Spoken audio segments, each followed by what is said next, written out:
Daawwattoota keenya kabajamoo akkam jirtan oolmaa oduu Oromiyaa qabannee dhiyaannee jirra. Akkam jirtu Anusmaan Kumeetiin. Godina Harargee Bahaa aanaa Cinaaksan irratti lola guyyaa kaleessa geggeeffameen jiraattota irraa namoonni 3 madaa'uun himameera. Kun lola araddaa marar irratti geggeeffameen akka ta'e jiraattonni OMN itti himan. Araddaaleen ulaa kalmaalee Waleensuu fi marariif dabalatee bakkeeta hedduutti ammas humni hidhannoo guutuun gamasitti bobbaafamee jira. Loltoonni federaalaatis poolisoota naannoo 5tiif tumsa ta'aniiru jedhan jiraattonni naannichaa. Akka jiraataan aanaa Cinaaksan jedhanitti kan nuun lolaa jiru humna hidhannoo guutuu hammayyaa'een deeggarameedha. Nuti ammoo qotee bultoota waa takka hin qabneedha.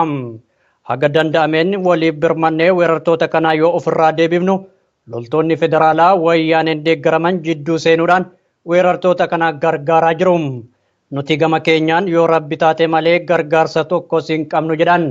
Egaa mee bilbila naannoo aanaa Cinaaksanitti bilbilee odeeffannoo fudhannee akka armaan gaditti isin dhageessisa. Aanaa Cinaaksan keessa haalli gaggeeffamaa jiru rakkina baay'ee jira. Karee marar ni dhawan makaakalaan jarafannoo akka magaalaa keessa bahan makiinaa isaanii karaa keessa dhaabee didee akka waliin dirbanne salphaatu jira. Safaatti lolli kan ture. Saniifuu araddaa waleessuutti lolaa irraa bu'e kale aggare keessa karaa waleessuu namni waa ta'e hin jiru ammoo karaa mararsan nama hedduu dhawamee jira. Nama meeqatu dhaame? Nama 3 mararii fi kalmaalee fi derbigaa fi waleessuu hangana kana irraa bu'e. Waan takka wanni gargaarsaa hin jiru. Nutiitu ulaa ol bahee itti dhaqee waleessuu nuti dirmateef malee aanaa waan takka dirmatu waan takka namaan godhu. Har'a wal dura taa'u jiranii ammaan dura waliin dhoyna malee isaanis walitti haatanii bakka waleessuu tana ni jira. Ammoo bakka biraa har'a hin dhageenye. Yeroo hedduu lolli naannawa sanitti geggeeffamaa jira. Ammas guyyaa kaleessa akkasii har'as wal dura taa'aa jirtu. Haala akkamiitiin jiraachuun danda'ama amma biyya akkanaa kana keessa? Haala rakkisaa namni itti jiraachuu jira. Amma illaa qobboo biiqaa waraana itti afnaqanii isaanis wal dura taa'u jiran walumaan dhoyne malee ulaa ni fidan makaakalaan suma firraa tattaa'ee ulaa sanis firraa bira taa'u jira. Makaakalaan iddoo isaan jiran kana Soomaaliinis haa fagaatu jee bakka sani iyyaa bakkuma takka wajjin galu jiran. Warra federaalaattu gargaaraa jechuu keessanii? Isaanii gargaaru jira, isaanii nama dha'u jiraawu. Isaan yoo naman gargaarre maaliif oggufannoon ni jirmanna jaan kalee bakka marariif waraana qawwee gurguddoo makiinaa irra hidhanii karaa keessa dhaabanii akka fannoon hin baane dhoorku jira. Saniifuu akka isaanis niyyu boolisiin dhufteeti marar keessaa dha'u jirti araddaa Oromiyaa araddaa namaa kan Soomaaliin hin qabne. Haya seerri isaan kanaaf waan takkaa'uu deebisitti hin jirre keenya maaltu dhoorkaa jira. Akka gargaaru jiruuf adeenya isiin. Haaluma wal fakkaatuun lolli kun itti fufuun godina Baalee aanaa Dalloo ganda Barraaq irratti lolli hamaan jiraattotaa fi humna addaa poolisii naannoo Somaalee jidduutti geggeeffamaa jira. Ganda Barraaq bakka Buruurii jedhamutti kan lolli cimaan kun wayita ammaa geggeeffamaa jiru. Lola kanaan jiraattota irraa namni tokko yoo madaa'u weerartoota irraa ammoo 2 ajjeefamuun himamee jira. Humni addaa poolisii naannoo Somaalee akkuma kana dura barate ammas ajjeechaa geggeessuudhaaf kan daangaa Oromiyaa humnaan hulluuqee seene. Haa ta'u malee salphinni jabaan isa mudatee jira. Hawaasni aanaa Dalloo injifannoo jabaa kana galmeessuun abbaan biyyaa Oromoodha jechuun dhaadannoo fi gammachuu isaanii dhageessisaa jiran. Ajjeechaan nurraa haa dhaabbatu, weerarri daangaa Oromiyaa kallattii maraan geggeeffamaa jiru dhaabbachuu qaba jechuun mormiin uummatichaa magaalaa Dalloo keessatti itti fufee jira. Oduu gama biraatiin ammoo imbaasiin Ameerikaa Finfinnee jiru daangaa Oromiyaa fi bulchiinsa mootummaa naannoo Ogaaden jidduutti lola geggeeffamaa jiru ilaalchisuun guyyaa har'aa fulbaana 19 bara 2017tti ibsa baasee jira. Akka ibsa kanaatti daangaa wal dhibdeen irratti geggeeffamaa jiru keessumattuu gara godina Harargee irratti wanti raawwatamaa jiru haalaan ulfaataadha. Lola kanaan namoonni baay'een qe'ee isaanii irraa buqqifamaa jiru ilaalchisuun odeeffannoolee gaddisiisaa bahaa jiruun baay'ee yaaddoofneerra jedha imbaasii Ameerikaa kun. Mootummaan Itoophiyaattis wal dhibdee kana karaa qajeelaa ta'een hordofuun qaamota lola kana bal'isaa jiran akka seera duratti dhiyeessu ni gaafanna. Lola geggeeffamaa jiruun hawaasa naannichaa irraa buqqifamanii rakkoodhaaf saaxilamaa jiran nageenyi waaraan akka dhugoomuuf jajjabeessuun barbaachisaadha jedha ibsi imbaasii Ameerikaa Finfinnee irraa ba'e. Ibsi Ameerikaa Finfinnee irraa ba'e akka ibsutti Itoophiyaan biyya guddina galmeessitu sirna dimokiraasii dhugaa dhugoomsitu kan taatu marii qaamota siyaasaa hunda hirmaachisu qopheessu hojii mootummaa ifa galaa ta'e dhiyeessu akkasumas dimokiraasii fi dhaabbata haqaa jajjabeessu yoo dandeette qofa itti amanna jedha ibsi imbaasii Ameerikaa magaalaa Finfinnee irraa ba'e. Walloo aanaa baateetti bulchiinsa aanaa gandoota sanii kan turan obbo Abduu Idris hidhamuun wal qabatee diddaan uummatichaa itti fufee jira. Sababni hidhamiinsa isaanii wal dhibdee daangaa aanaa baatee fi hidhattoota naannoo Affaar jidduutti geggeeffamaa jiruun uummanni Oromoo biyyuma isaa irratti ajjeefamuun qabu jechuun falmaa akka turanidha. Nama aantummaa sabaa qabu kana hidhuun dogoggora jabaadha jechuun hawaasni aanaa baatee diddaa isaanii agarsiisaa akka jirantu ibsame. Loltoonni wayyaanee akkuma baratan hawaasa nagaa burjajeessuu hojii taasifatanii jiru. Egaa gara Walloo aanaa baateetti bilbilee odeeffannoon fudhanne ammas akkuma itti aanutti dhiyaata. Aanaa baatee keessatti namni bulchaa aanaa sanii kan ta'an akka hidhaman dhageenyeeti wanti sun hagam dhugaadha. Wanni sirriidha. Hidhamee jira. Wanni takka jira gartee gurbaan sun xiqqoo takka akka aantummaa sabaa qabate. Eenyuun maqaan namni hidhame kun? Gaheen hojii isaa maali? Abduu Idris jedhama. Gaaf dura bulchiinsa aanaa baatee ganda baadiyyaa jechuun kantiibaa doonteen bulchiinsa baadiyyaa ture. Tole. Amma rakkina naannoo Affaariitiin hedduutti uumame kana lafa naannoo keenyaa kana gartee tiksuuf uummata kana cina dhaabbachuudhaan beekama namichi kun maanguddoo faan akka ta'umsa godhan agartee hayyama kennee namoonni akka of gargaaran godhu ture. Amma immoo murna abita akka ijaarratanii murni sun mootummaa naannoo Baadeen jedhamu naannoo Amaaraa kanaan ijaarramee gurbaa san irra bobba'anii jiranii gurbaa san hojii irraallee ari'atanii jiranii lammiisaa midhaan gaddaa harkaallee isa barbaadanii nama ofirratti loleennaa hidhanii jiru isaan. Yoo midhame? Amma guyyaan isaa sirriitti gaafa hin jechuudha guyyaan 5 dura hidhamee gartee harrii qosascha. Amma mana hidhaa kam keessatti argamu? Kombolsha jira. Amma mana hidhaa Kombolshaa jira. Maali ragaan qabatamaa uummata wanni inni godhe ragaan qabatamaa wanni inni itti yakkee yookaan himatamee ittiin hidhame maali? Ragaa qabatamaa amma akka dhageenyitti waajjira sadiitti isa himatee jedhanii inni sababii isa mana hidhaa naqisuun nama dhuunfaa takka hojiin agartee waajjira keessatti waqtii aangoo irraa buutame ramaddii hojii kootiin na beeksisaa jennaan hojii siif ta'uu jiru jedhanii agartee isa seeranii turanii kanaan ta'etti kan wal dhabanii malaamaltummaa fa'aa maal fa'aa siin jedhanii akka sana doon ta'in inni aantummaa uummataa qaba uummatii isatti abdataa yoo inni aangoo irraa bu'e malee uummataa irraa qawwee hiikuu hin dandeenyu uummataa irraa qawwee hiikuu qabna hojii irraa bu'ee kan jiru jira. Amma jeequmsa guddaa jira gartee magaalicha keessa. Erga aantummaa sabichaa osoo qabaatee jiru saba dhumaa jiru uummata ajjeefamaa jiru ajjeechaan irratti raawwatamuu hin qabu biyyi weeraramuu hin qabdu nagaaf tasgabbiin ammoo argamuu qaba jedhee falmata ta'e nama kana hidhuu maaf barbaachisa? Namni akkana naannoo kanatti hin fedhamu amma naannoo Amaaraa hojii san mootummaatu qindeessa hojii kana gurbaan sun maallaqillee mootummaa naannoo Affaariin maallaqa 170 agartee inni dura dhaabbatiin kan jedhamu maallaqa 170 isaa kennamee namichi damee tikaarra jiru agartee isaallee kennamee namichi damee tikaasa fudhatee gurbaan kun dideefaa jedhama achirratti kan wal dhabuu eegalanii amma namichi isa dhaabbatee isa hiisise namicha damee tikaarra jiru amma agartee namichi summaan hayli godhee jiru agartee. Ergaa inni hidhamee asii jiraattonni naannawa sanii hoo maal jechaa jiru nama aantummaa sabaa qabu kana hidhamu wal qabateeti?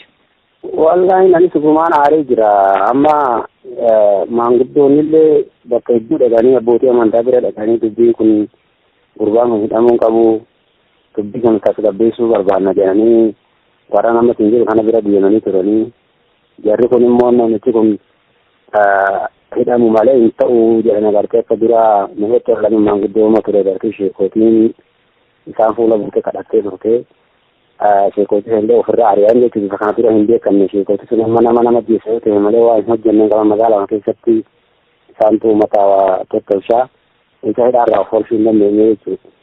Warroonni hafanoo bulchitoonnis ta'e itti aanaas akkasumas milishoonni naannawa sanii maal jechaa jiru dhimma kanarratti? Amma jarri amma har'a kana baadiyyaa keessatti fi kan guuraa jiranii leenjii addaa waan leenjisuu fedhan qabanii lammeessaa ulee fidattee magaalaa bu'uu hin dandeessu erganii fidhame kana hadilee waan akka ulee kan namni naannoo kana aadumaan qabatee jira waan akkasiisan irraa reekaate kan oolan amma kaleessa guyyaa gabaa ture guyyaan gabaa kana fuula magaalaa afranitti bahanii meeshaa namarraa hiikaa oolanii waan itti ba'uun beeknu malee jequmsa guddaa jira wal injifatus jira agartee akka mootummaan fedhitti hojjechuu qabda kan jedhamu gurbaan kan itti dirqame inni immoo akkasitti akka sadii fedhitti hojjedhaadhaan kan wal qabe jira. Dhumarratti obbo Abdii Idriis bulchaa ganda kamiiti aanaa baatee keessatti? Aanaa baatee ganda baadiyyaa agartee ganda baadiyyaa waliin siin jedhu amma bulchiisi baateen kun kantiibaa fi bulchiisa baadiyyaatiin bula aanaalee 26 of jalaa qaba naannoo inni bulchu agartee baatee guutuu hin danda'amu jechuudha naannoo baatee. Dhimmi daangaa keessattuu walitti bu'iinsi naannawa san jiraattota aanaa baatee fi milishoota naannoo Affaariin geggeeffamaa ture amma haala akkamirra jira? Amma xinnoo harkas gadhiirra jira wanni haaromii wanni ta'e waan jiru garuu bifuma sodaa kantu jira malee walii bu'iinsi amma akka duraasa waan jiru adda dhaabateera garuu waan sodaanna. Walloo aanaa baatee irraa ibsanaa kennitaniif hedduu galatooma. Galatoomaa sanillee kan na gaafachuu keessanii agartee namni hojii kanarra bobba'ee hojjetu Sa'iidhaan jedhama namichi damee nageenyaa bulchiinsa aanaa baatee ganda baadiyyaa jedhamu agartee sabbaan uummata irratti waan kana hojjetu jiru karuma kanaan namichi kun isaarraa of irratti bareeda kan jiru dhaamsa dabarsa fayyaa ta'a. Ulfaadha. Oduu gara godina Harargee Bahaa aanaa Meettaatti yoo deebine immoo mormiidhaan darbe magaalaa Calanqoo keessatti geggeeffamee tureen wal qabatee uummata nagaa irratti miidhaa dhaqqabsiisuuf jecha loltoonni wayyaanee ooralii waraanaa sadiin gara magaalaatti imaluun himame. Dargaggoonni Oromoo akka of eeganis dhaamsi darbaafii jira. Egaa odeeffannoo dabalataa magaalaa Calanqootti bilbilee ammas akka itti aanutti sin dhageessifna. Maaltu ta'e aanaa Meettaatti maaltu ta'e naan jette? Yeroo ammaa kana jechuudha. Makalaakiyaa toora maseenaa sadii kana bijanii galanii jiranii kolleejjii Baalaatawoo keessattis. Tolle. Kolleejjii Baalaatawoo keessa fidanii gannaqaatii isaan kana hidhannoo guutuu wajjin hara magaalaa keessa bobbaasanii har'a guyyaa waan gabaa ta'eef suuqiinis iddoon magaalaatiif waan cufaa taateef jecha. Magaalaan kun? Dirqiidhaan irra deemanii barsiisan. Magaalaan kun Calanqoo. Tolle. Akkasitti yeroo ammaa kana dirqiidhaan mana irra deddeemaniiti kaabinoonni aanaa kanaa kan toora qabameeti kan caalaa jedhaman isaan gideemaa barsiisaa jiran. Maaliif waraana kana gadi naqan? Salaan baasii sadiin. Maaliif waraana kana achi naquun barbaachise? Haloo qeerroon leengadda qabeenya TPLF kanarratti goote boodhaan natti fakkaata boosuma. Qabeenya achi gubatee ture? Salaan baasii adda sadiitu gubatee ture. Leengadda jechuun yeroo qeerroon kaatutti yeroo qeerroon diddaa jirtitti. Tole. Akkasii kanaaf boosuma. Sababa kanaaf amma haala akkam keessa jirti magaalattiin namni hoo maal jechaa jiru waan kanarratti? Amma yeroo sana jechuun haalli magaalattii keessa jiru caliidha. Hawaasni hojii hundumaa odaale gara mana isaatti deebi'aa jira. Isaan garuu magaalattii keessa deemaa dirqiidhaan hawaasicha dirqiidhaan hojjechiisuu barbaadanii hawaasichiinis jalaa didaa jira. Gabaan jira haadha fakkeenyaaf egaa akkana himte magaalaa guddaadhaa gabaan geggeeffamaara? Hin jiru gabaan tokko wanni takka hin jirtu jallaanni iddoon loonitis hin jiru iddoon reetis hin jiru wannummaa takka hin jirtu. Magaalaa keessa kan mul'atu waraanuma qofa jechuudha? Waraanuma qofa karaa magaalaa gamaa asiin amma iddoon hin jiru kun maadoodha. Iddoon isaan jiran magaalaa gamaati. Ammaan tan isaanis makiinaa qeenaa sabbaqaa ministeeriin gargaarsa kennuuf kanarratti fe'aniiti deddeemanii jiran makalaakaa fiikaattiidhaan. Kanaaf dargaggoonnis ta'e hawaasni naannawa sanii akkam of eeguu qaba maal dhaamtaafate? Ani wanni dhaamuu gama kiyyaan hawaasaa fi qeerroon teenya iddoo jirturraa sossoobuu hin qabdu. Yeroo ammaa kana diinni waan nu boojuu barbaaduuf jecha isaan kana ofirraa eegnee idduma jirru tattaa'uu qabna. Tole hedduu galatoome. Duraan beelofnus rakkannus reebamnus kanuuf birmatu uummata Oromooti. Isaan har'a humnaan qabamanii gara biyyatti darbamaniiru. Kanaaf haala rakkoo hedduutu nu mudataara jedhu barattoonni Oromoo Yuunivarsiitii Jijjigaa keessa jiran. Dhiibbaan loogii sanyummaa nurratti raawwatamaa jirus waan akka laayyootti himamu miti. Humni addaa poolisii naannoo Somaalee mooraa itti seenuun reebicha hamaa irraan dhaqqabsiisaa jira. Barattoonni baay'een mooraa Yuunivarsiitii gadi dhiisanii gara Oromiyaatti deebi'anii jiru. Ammayyuu kanneen achitti hafan hedduu ta'uu nuuf himanii haalli isaan mudataaru baay'ee yaaddeessaa ta'uu OMN itti himaniiru. Egaa nutis oduu kana bu'uura taasifachuun magaalaa Jijjigaatti bilbilee barataa tokko Yuunivarsiitii keessatti argannee jirra. Nu waliin hordofaa. Mee isin barattoonni Yuunivarsiitii Jijjigaa keessa jirtan haala akkam keessa jirtu ammaan kana? Mooraa san keessatti haalli jiru amma baay'ee rakkisaadha. Hello. Gabbaatee galuunis baay'ee rakkisaadha. Yeroo mooraa san keessaa gabbaate ayitiin yookiin immoo xalaan eenyummaa isaan si gaafatan kan mooraa yuunivarsiitichaa osoo hin taane kan naannoo irraa dhufteeti. Yeroo xalaan ati irraa dhufte kun kan naannoo Oromiyaa ta'e situmuu dhiibbaa guddaa bira geessu jechuudha. Haraa miti waggaa darbe yookiin immoo bira deengadaatu xalaan ati xalaan eenyummaa keetii kan naannoo Oromiyaa yoo qotuu taate ilaalchi isaan sii qaban baay'ee fokkotaadha. Situmuu si rakkisuu si hidhuu akkam barbaadutti godhachuu kan yoo kan naannoo Oromiyaa ta'e maalayyaa bara ammaa kanaa hojii bara kana fa'a yeroo uummanni naannoo sun keessaa buqqisimetti ilaalchaa fi jibbinsi isaan uummata Oromoo irra qaban baay'ee rakkisaa. Bara darbe yoo rakkannees tumamnuus beelofnu kan biraa nyaannu deebannu kan biraa dhiinnu rakkannu kan irraa noolii rakkatan tumamnu nooliin tumamanii rakkoo keenya nooliin qoddatanii dhabnurraa liqeeffannee akka isaan nooliin ta'an achi tokko illee natiin jiranii haalli jiru baay'ee rakkisaa. Maali sababaan isin irratti wanni kun xiyyeeffatamee yoo gadi baatan reebichi achi keessa dhiibbaan adda addaa kan irra geggeeffamaa jiru akkasumas qaama kamii dhiibbaa kan isin irratti dhaqqabsiisaa jiru? Qaamni dhiibbaa sababni isaan dhiibbaa kana geggeessaa jiraniif walittuma bu'iinsa naannoo lameen keenya naannoo lameen irra jiruu fi ifaan yeroo amma haalli ammaa yeroo ammaa deemaa jiru harka lafa jalaatiin mootummaatiif beellee fi kana goosisaa jira. Biyyi poolisii Somaalee jechuudha dhiibbaa kan dura geessisaa jiru. Biyyi poolisii Somaalee ati Oromootu beeknaa osoo yoo ati immoo fakkeenyaaf akka carraati nama lammii Somaalee tokko ijoollitti buute barataa Somaalee tokko ijoollitti buute otoo poolisiin si bira jiru jiraataan keessi mootummaa poolisiin mootummaa kan jedhu biyya biraatti gaafa poolisii agartu gammadda poolisiin yoo nama ijoollitti buute jechuudha. Achitti immoo gaafa poolisii agarte ni rifatta. Maaliif jennaan poolisiin uummata hojjetu malee isirraan deebisu. Uummanni poolisii marga situmee sirriitti akka barbaadesu godhe jechuudha. Inni barbaadesitu. Akka fakkeenyaatti dhiibbaan yookaan asirratti akka fakkeenyaatti dhiibbaan yookaan reebichi kun kan mudate isin keessaa jira barattoonni miidhaan irra dhaqqabe. Sirriitti jira malee sirriitti jira. Fakkeenyaaf barataa tokkotu jira Jamaal Jaamaa. Hello. Nan dhagaa. Jamaal kun barataa seeraa waggaa barfaa ture. Mucaa Somaalee yookiin immoo lammii Somaalee tokkochi mana baankitti afaanii walitti dubbatan jechuudha. Yeroo kana inni achi dhufee yeroo hara mooraa fiigeen mooraa yuunivarsiitii bira yeroo dhiyaatan poolisii biyyi poolisii sana itti aanan akka barbaadeetti tumsisee dhiibbaa guddaa irra geessee mucaan ammoo dhukkubsatee rakkatee bakka akkatti haala nuti mootummaa wal dhufnee ijoolleen barattoonni yeroo mana yaalaa geessinee wallaansisnee gargaarre malee akka walitti waan jira mucaa kana. Amma barattoota meeqatu Yuunivarsiitii Jijjigaa keessa jiraatan Oromoodha? Barattoonni yeroo ammaa jiran barattoota dipaartimentii yookiin immoo damee meedisinii yookiin fayyaa baratan qofaatu jiru. Kuuwwan akkam ta'ani?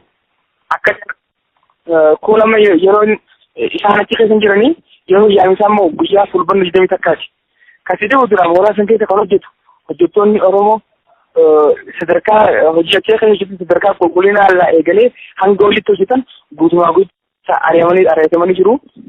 Kan jiru jiraate itti gaafatamtu yookiin immoo pirezidaantii kaasee yuunivarsiitichaa taate adde ammoo kan jedhamtu qofaatu jira malee namni biraatti akka Oromoon ilmoo caa achi keessa hin jirtu jechuudha. Guututti ari'atamanii jiru. Yeroo akkana dhiibbaan akkanaa sanyummaa keessattuu loogiin sanyummaa isin irratti geggeeffamu bulchiinsa yuunivarsiitii maxxanii fala isinii kenne qabaa? Yuunivarsiitii fallee kanneen tokko illee hin jiru gabima beelaa malee wanni inni formaalni kanneen hin jiru maaliif jennaan dhiibbaa kana fagadaa jiru yuunivarsiitii osoo hin taane mootummaa Tibeellee fi beekamaadha. kana furuudhaaf immoo haa godhu jiru isaan ta'eef inni waan kana furuudhaaf dandeettii ishee mirga takka illee qabatu maanajimentii yuunivarsiitii maqaan yuunivarsiitii. Dhiibbaan kun barattoota saboota biroo irraa hoo dhaqqabaa jira isin malee? Saba Oromoo malee tokko irra hin jiru tokko irra kan miidhamaa jiru keessatti Oromoo qofa. Ilmaatu barachaa keessatti Oromoo himachuun yeroo itti akka isaatiitu jira. Oromoo himachuuf yeroo itti sondayyuutu jira jechuudha. Eenyummaa kana akkas qaanfatee yookiin immoo eenyummaa kana jibbisee jiraatu gosa godhuu barbaadu kun immoo ta'uu hin qabu. Barattoonni Oromoo bakka bu'uutonnis. Erga akkas ta'e erga dhiibbaan kun isin irratti geggeeffamaa jira ta'e haala kamiin adeemsa baruu barsiisuu geggeessaa jirtu ture ammaan kana? Amma haalli Oromoo qabu tokkoffaa yoo danda'ame barattoota Oromoo mooraa san keessa yeroo ammaa barattoota hariitti yookiin immoo kireesheetti jiran tokkollee rakkaachiin keenya godhamu hadraatti gaanii jiraatanii jiraate nama hedduu jira isaan sana immoo yuunivarsiitii Oromiyaa keessa facaafamuun dirqama taa'achuuf kanarratti bakka buutonni barattootaaf jiru mooraa kana Oromoo ta'an bakka buutonni gumii afaanii fi duudhaa yookiin immoo godoo jaamutu jira isaan ni jiru akkasumas bakka buutonni dhaabbata dimokiraasii uummata Oromoo yookiin immoo ofiidoo jaamu kunillee ni jiru irratti mari'atanii jiran isaan illee jechuudha. Furmaanni ta'uu qabu dirqama barattoonni Oromoo achi keessa gahanii jiran akka mooraa yuunivarsiitii Oromiyaa keessa facaafaman malee carraan biraan jiru jechuudha. Barachuun baay'ee rakkisa har'aa miti duruu barachuun hedduu nu rakkisee jira. Erga haalli kun isin irratti raawwatame amma gara fuula duraatti achuma teessanii rakkoo kana baadhattanii yookaan dhandhamtanii barachuudha moo gara Oromiyaatti deebi'uudha carraan isin qabdan? Duraan gaafa rakkoon dura mudatu tumamnuus arrafamnuus jibbamnuus maal jennee obsinaa rakkoon keessa lubbuu namaa baay'isee jiru nuti numaaf dabraa hojjeta kennee rakkoo kana obsinee dabarsaa ture. Maaliif jennaa dhimmi lubbuu namaa baay'isu finuma nama ajjeesee jiru ture. Amma immoo dhimma lubbuu namaa baay'isuu jira. Obsu kana lubbuu namaa osoo lubbuu namaa baay'isu ajjeesu osoo hin deemu yoo darbe barataa hedduutti hidhamaa ture barnoota isaarraa ari'atamee jira Oromoo ta'e jechuudha. Yoo sabni lama walitti bu'e achi keessatti tumamee ajjeefama Oromoo. Carraan jirummaa achi keessa jiraachuu barachuun bakka gongo iyyuu dhibbaa dhibbeetti hin dandeenyu. Kasan wanni ta'uu qabu barattoota Oromiyaa yuunivarsiitii Oromoo yookiin immoo yuunivarsiitii biyyattii biraa keessa facaafamuu qabu malee yuunivarsiitii jiraachuu barachuun baay'ee rakkisaadha. Tole hedduu galatoomii ulfaadha. Ergaa istiidiyoo dhiifamaa tokko ergaa istiidiyoo seennee oduu ammaa nu dhaqqabeen ammoo duulli qindaa'aan loltoota wayyaanee fi hidhattoota abdii illeetiin geggeeffamaa jiru daran cimee geggeeffamaa jira. Haluma kanaan ammaan kana lolli kun godina Harargee Bahaa aanaa Fadis Araddaa Bidii Booraa fi Bobbaasaa jedhaman irratti itti fufee jira. Poolisoonni humna addaa naannoo Sumaalee ummata nagaa irratti lola geggeessaa wayita jiranitti hawaasichis aanaa Fadis guutummaadhaan ofirraa soqolataa jiru. Lolli kun akka lakkoofsa biyyattiitti ganama barii kan eegale yoo ta'u haga nuti gabaasa kana qindeessinetti garmalee geggeeffamaa akka jiru himame. Haga ammaatti miidhaan uummata irra ga'e ibsamuu baatus garuu haalli jiru baay'ee yaaddessaa ta'u odeeffannoon nu dhaqqabee jira. Egaan daawwattoota keenya aanaan Fadis gara lolaatti seentee akka jirtu odeeffannoolee nu dhaqqaban irraa baruun danda'ameera. Haga ammaatti oolmaa Oromiyaa irraa oduu nu dhaqqabee akka qabannee dhiyaanne kanuma. Egaa oduu keenya bal'inaa idilee wajjin haga walitti deebinutti turtii gaarii kan isiniin jedhu an Usmaan Kumeetiin nagaatti.